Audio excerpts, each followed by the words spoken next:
The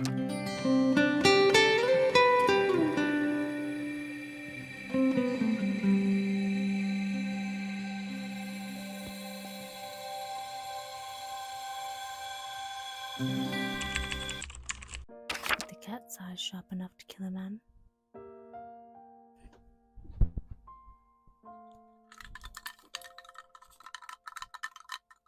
ASMR. Good evening, spooky spooks. Grab yourself your witch's brew, take a sip, and settle down because today we will be wrapping up everything I read or try to read in March.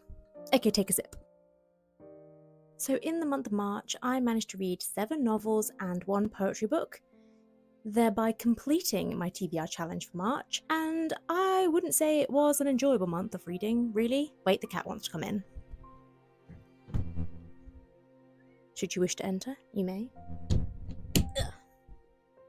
Okay, do you think? There were some major disappointments this month, and some serious highlights, but mostly mediocre/disappointing. Let's get to it. Mario's joining us. He wants to be a part of this misery. Let me prepare my props. What upsets me most is that some of these books touch Emily Wilde on the shelf, and they don't deserve to. They do not deserve to even be on this shelf, and I'm hurt to my core about it. Let's go. First up in the month of March, I read Faebound by Sarah L. Arifi, and oh gosh, this was a hit for me. I rated this 4 stars and immediately feel like I need to pick up another fantasy. I think perhaps I may be entering my fantasy era. I do have Godkiller on my shelf and I would really like to pick that up. I would say in the month of April, but I don't think, having now played my TBR game, that's going to be possible. But shortly, I would like to pick up Godkiller because I have Godkiller and Sunbringer. Is that in the frame? I don't know. But yeah, this made me want to read fantasy.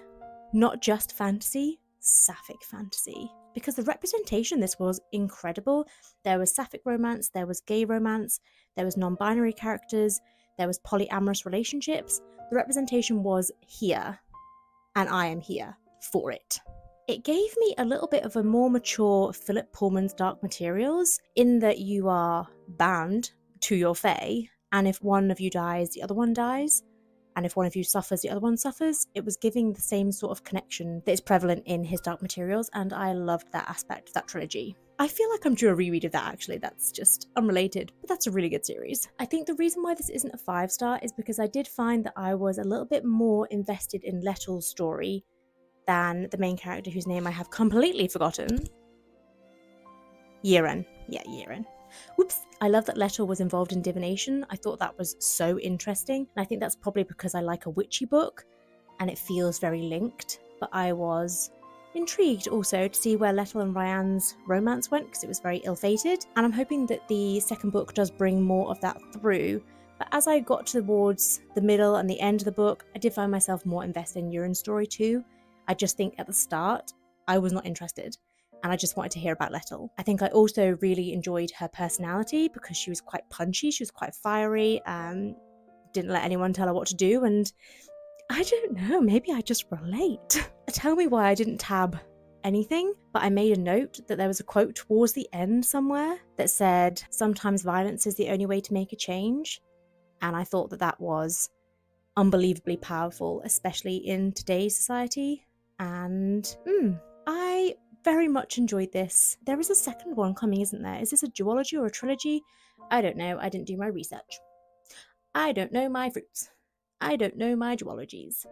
But I know there is another one. I don't know when it is due to come out again. Probably should have Googled it, but didn't, so here we are. I'm looking forward to reading the next one. I just want a sequel. I want to know what happens next.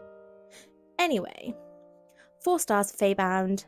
Big fan. Also, I say this every time, but the cover is so beautiful. I think I say this for everything. Just a couple of pretty girls on the internet. Next up, I read Exit West by Mohsin Hamid, and this was lent to me by my uncle, but I don't think I will be returning it to him because I have tabbed it, and I also rated it 3 stars, maybe 3.5, and enjoyed it, so I now want it. Plus it matches the vibe of my shelves. The orange is good. I found that there was a very light tone to the narration of the book. It was quite humorous in parts, but that didn't take away from the very impending doom feel of the book. It was very foreshadowing, and the whole notion that new love can flourish and bloom despite going through hideous things like a war in your country was really beautiful. The problem I had with it, and why it is not higher rated, is because there's a genre crossover between, I would say, literary fiction or general fiction, not really contemporary, and magical realism. And I loved that aspect of it. The aspect of the doorways leading to other places was such a powerful representation of immigration. Just really beautifully done, very clever. However, once I was given that little insight into magical realism, I wanted more. And there wasn't more. It was a very, very small part of the story, which I understand because it's not supposed to be the focus of the story. But I think it could have been longer and given me more of a crossover for me to rate it higher, which suggests that I'm probably not the intended audience for this.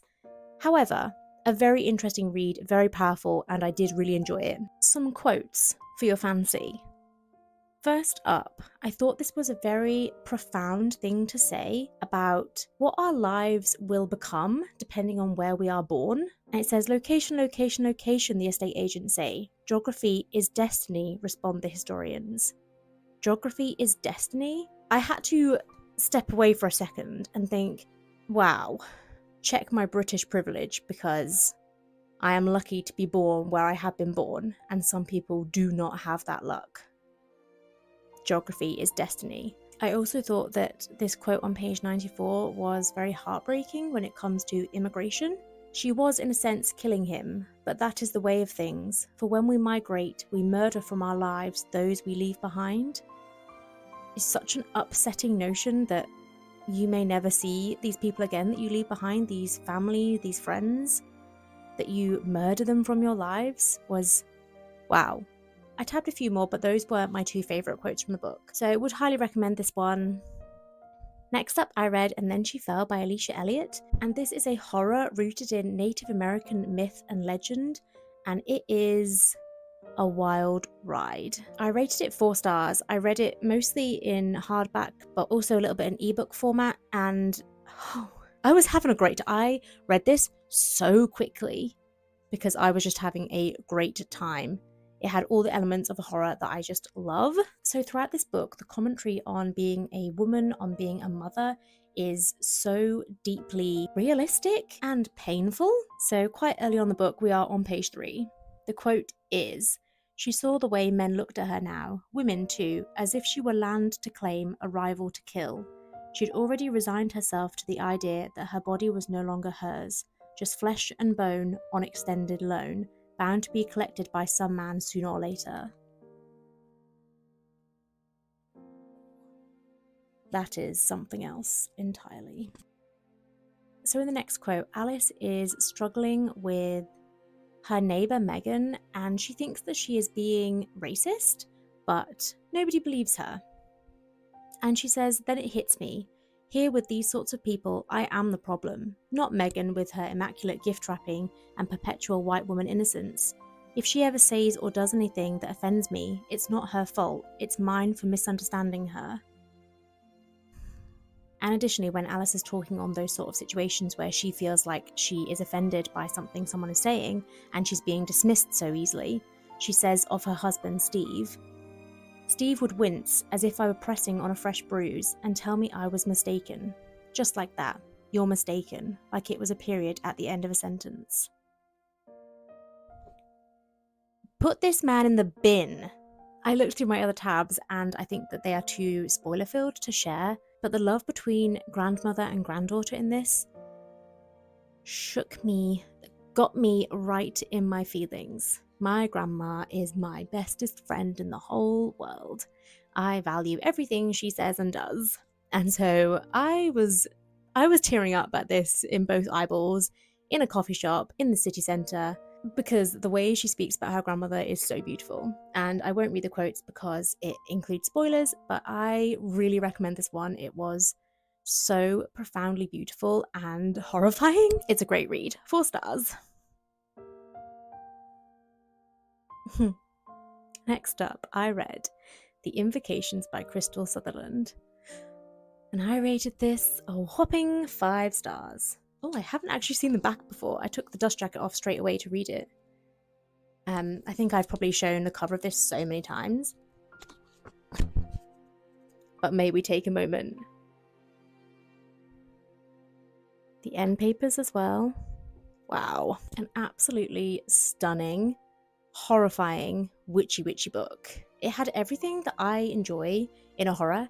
It had a witchy element, but it was modern. It had sapphic romance. It had body horror. It had the descriptions of corpses, of death and decay were so visceral and disgusting and unbelievably well researched. It is a revolting joy to read. My minor gripe with it was at the start of the book, I felt that one of the characters, Jude, she is in the middle, was a bit of a pest. And I dislike that narrative in any book, in any real life situation. But it annoys me more in a sapphic romance because it's almost as though, because it's sapphic, it can get away with it. No. Jude, you're a pest. And I think that the character arc was that she learned to maybe let her guard down, and if she feels feelings for someone, to be honest and open with them rather than just being cringy and predatory. So I see what the author was doing with it, and I think it was done on purpose, but she gave me the ick. At the very start, it just came off as disrespectful and inappropriate, and I see why it was needed, maybe, to push the story along, but I think it could have been done differently. But overall, I could not fault the book, so it was a clear 5-star for me. And those memories from the start of the book are quite distant because Jude just grows as a person throughout the book, which is good, but not sure it was necessary. The magic system and the stakes in this book were interesting and high. I won't give spoilers, but the magic system is where you sell a part of your soul, and the incantation for the spell is stitched into your skin in metal. Yeah, it's hardcore. It's very, very, like body horror to the max, the absolute max. So if you're not comfortable with that, please do check all trigger warnings. As always, look after yourselves because it is quite visceral and descriptive. But I absolutely loved it. I will be raving about it forever. Witness the Skull Boy. And yeah, 5-star read for me. Next up, I read Demon Copperhead by Barbara Kingsolver. And I have such mixed feelings. I did rate it 3.5 stars, and I think that maybe was a tiny bit generous. I think it's probably a 3-star for me.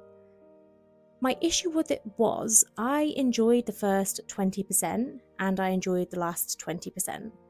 Everything in the middle, I couldn't tell you what happened. I wasn't that invested in what happened. It felt very dragged out. I don't think it needed to be this long. You could have taken out most of the middle part, to be honest. But I was hooked, and I'm glad I persevered to the end because the ending was very, very good. But overall, it averaged out to a 3-star, 3.5 star perhaps. Pause. I will read this one little quote from towards the end of the book, and I thought it was very beautiful. I took a little minute afterwards to sit with it and to think, and it made me appreciate life. So I don't know what else you could really want from a book, but the quote is this: "I've tried in this telling time and again to pinpoint the moment where everything starts to fall apart, everything meaning me. But there's also the opposite, where some little nut cracks open inside you and a tree starts to grow. Even harder to nail, because that thing's going to be growing a long time before you notice, years maybe. Then one day you say, huh, that little crack between my ears has turned into this whole damn tree of wonderful." Now, say that again in a Southern American accent. Beautiful. It was so beautiful. The ending was great, it really was. Otherwise, I think it would have been 2.5, 3 stars, but the ending really pulled it back. It was tragic. I do recommend, if you enjoy litfic, if you enjoy a slow read and a little bit of trauma and tragedy in the middle. I wish I was coming to you with a couple more 5 stars. And when I hold this book up, I am almost ashamed of myself. And if you've been watching my channel for a little while, I think you will be shocked. I then read What Feasts at Night by T. Kingfisher, and I rated it a generous 2.5 stars. what the F was this? What happened? What Moves the Dead was incredible. A 5-star read for me. And here I am picking up a sequel thinking, hell yeah, let's go. Let's find more Spora. Let's get infested with fungi and do some spooky shit. But no, nothing happened. Genuinely, nothing happened. There was, for the briefest moment, I think maybe 3 pages, there was a paranormal activity of such and a little bit of a haunting. And the main character defeated this paranormal entity. Coming close, you won't believe it. With a gun? What? I have read T. Kingfisher. I know she can describe disgusting, revolting ways of getting rid of creatures, paranormal junk. A gun? What a cop-out. How disappointing. The only reason why it got an okay rating, considering my feelings on it, is because T. Kingfisher's writing is incredible. The way that their brain works amazes me, and I think that their ideas are so clever and interesting. But the plot was just not there. I'm so disappointed. I honestly had such high hopes. Poor innocent me, when I picked up this book, peeled off a wad of sticky notes, pasted them to the front of the page, thinking, I'm going to tab so much of this book. Well, the joke's on you, past Jess. You tabbed 2 things. I will tell you now what those quotes are. Just know I'm telling you with disappointment in my heart.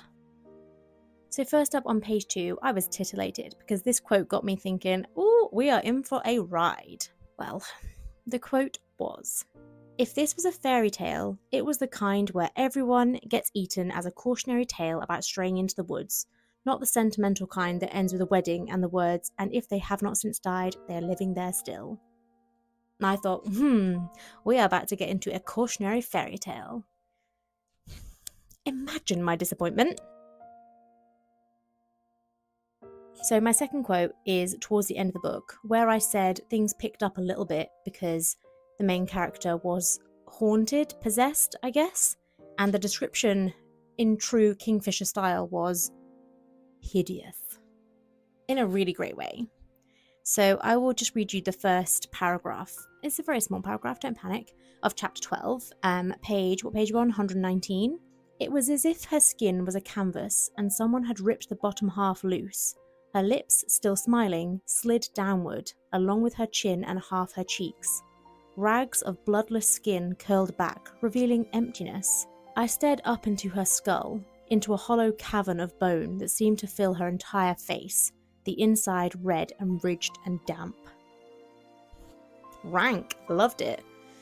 It wasn't enough to bring it any higher than a 2.5 star. The writing is all that's carrying this. I mean, the cover is beautiful as always. But wow, what a disappointment. I'm heartbroken. I finished it last night and I just closed it and stared into space for a second, just thinking, what has happened? I have loved everything I've read from T. Kingfisher. What the F was this? Anyway, I can't talk about it anymore. I'm too upset. I will say one more thing. It says on, I think, the description on Goodreads or maybe on Google, that it is a standalone sequel. So you can read it, obviously, I don't want to teach you to suck eggs, but it means you can either read it as the second book in the series, or you can read it as a standalone. No. You could not read that as a standalone. First of all, don't do that to yourself, because you will get the wrong impression of how good What Moves the Dead is. But also, you need to know what happens in What Moves the Dead to make sense of what happens in this one. You'd be very confused if not. That's all I'll say on the matter. Next up, we have another disappointment, but the final book that I have read this month. It is The Sea by John Banville. This was from my TBR jar from my TBR game for the month of March. I DNF'd this. And I am so upset about it. I feel more upset about this one than I do about What Feasts at Night, because I have tabbed so many things throughout this, and I didn't know whether to hate read it, just persevere, but it got so dire that I had to give up on it. My issue was, I thought I was going to love it, because it is literary fiction, and John Banville, credit where credit is due, writes beautifully. His description of grief, of The seaside? Stunning. Honestly, one of the most beautiful things I've read. However, the content. I cannot read about a unironically questionable and selfish man and pretend that I care. I tried, but I don't care. This was... I tried to give the author the benefit of the doubt because they're a great writer, but this main character was insufferable. This man has lost his wife. The grief is palpable. The way John writes about the grief is stunning, but this man is a selfish asshole.